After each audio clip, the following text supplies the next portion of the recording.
Alright, y'all. It's built by Rob. Today I got my Kraton out. Stripped down to the bone, no tires on it. I was cleaning it, getting ready to do a couple repairs on it. So I figured do a little quick video, show you guys what I'm working with. First, got my motor, TP, 1356 kV, 5660 series. I got it geared up, 2939. Yeah, speed paint on it, 2939. And I got my XLX2. QSA connectors always, they're the best. And that's really it. I'm gonna do some repairs, like take this GPM arm off, and put the stock one back on. I see a lot of guys out there that they do a lot of upgrades to their trucks. A lot of the Vitavon and the GPM, the aluminum bulkheads, and aluminum parts. They look great. Don't get me wrong. But something's got to break on your car. So what I've learned is I had a whole other Kraton before this one, aluminummed out, everything. Doing mild jumps, not even big sky high jumps like you guys see on YouTube. But I wasn't breaking these arms, but I was bending the hell out of my pins, bending screws, breaking screws, everywhere. And broke screws are no fun trying to get out your vehicle. So remember that rule of thumb. You go aluminum, you won't break that bulkhead, but you will bend screws and snap screws. All right. Another thing, I gotta fix this. Got this right here, wing mount. I always break these wing mounts doing jumps. Misgauge it, come down the rear, and smash the wing. And again, I bend screws. Look at those bent screws in there. So, and those stainless steel ones. I bent some stainless steel ones. I should have just left the stock ones. Stock ones snap. You can snap them, dig them out, tap them out quick. These stainless steel ones, they don't break. They just bend, and then you gotta dig them out. It's no fun. What else I gotta tell you guys about this thing? You want to run these TP motors. Talk about these TP motors in regards to bashing. All right. Do not gear these things up crazy high like you do these castles and these hobby wing motors. 3939.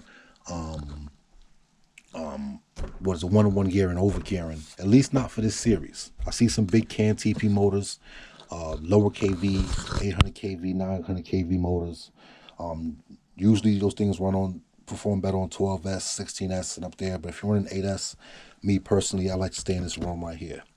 1356 is a kind of a high KV to bash with, but I wash my temps, and in the summertime, I have NTF fans all over this thing blowing. So remember that. If you're gonna run these motors, they run hot very fast, very high RPM, especially for bashing. If you want to bash these things, do your homework. Be nozzle bottom, because you will either smoke one of these things or you will puff your batteries and kill your batteries. I have a graveyard of LiPo batteries from my early days of not knowing about TP motors. I'm running here Power Hobby. I don't see if you can see it with the light. Power Hobby Servo, 701 MG. It's $80. It runs good, works good. It's real fast. It does a job for what I need to do. What else can I tell you about this thing? Yeah. So just watch your gearing, watch your temperatures with these things. Especially with these XLX2s, they will go up. I've had 2 go up, but Castle is a great company. I have a great company customer service. They will replace your ESC. It's under warranty. If they find you haven't abused it, they'll more than likely give you your money back. Gonna tighten up some things on this thing. I recommend every time you run your Kraton 8S, this is a no-brainer. You bash it hard, you bash it hard, clean it, strip it down, and take a look at your RC. That's how you avoid bigger headaches down the road of just breaking stuff, especially when you're out bashing. You don't want to have something go down when you're out having fun, especially if you drove out somewhere far and you out there and your car is not working right. That's not a fun day. So when you run your cars, bring them in, break them down, inspect them, tighten up the screws. There's always going to be loose screws somewhere. Tighten those up. I'm pretty sure you always find something loose. The ESC cable or motor wire, something to be loose somewhere. So tighten all that stuff up before you guys go back out for your second bash. And that's really it. And that's what I'm going to do with this thing. I already cleaned it up. I'm going to tighten it up. I'm going to take this thing off, go back with the stock one. And that's really it. Like I said, me personally, I keep this stuff stock because the plastic, it breaks and it's cheaper to replace, and that's what it's made for. That's why they make this stuff plastic. They make it pretty cheap, fairly cheap to replace it. I mean, if you do want to go with some aluminum on your fist scale, you just have to have some bling. I recommend don't do your A-arms. Keep all your aluminum down the center if you want. If you want to do your bulkheads, you want to do your transmission case, make that aluminum. You want to do your bulkhead, fine. But once you start getting out here, or you want to, do these aluminum, I recommend you do these also.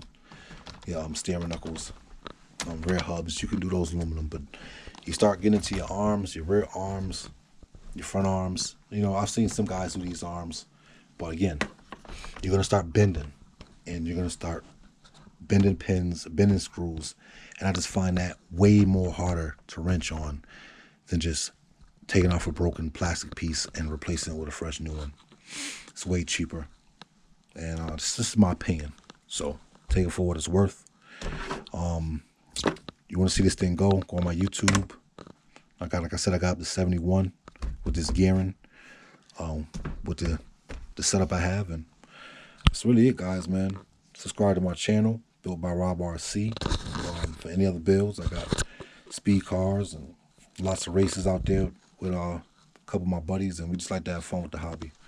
So subscribe, and it's built by Rob. I'm out of here.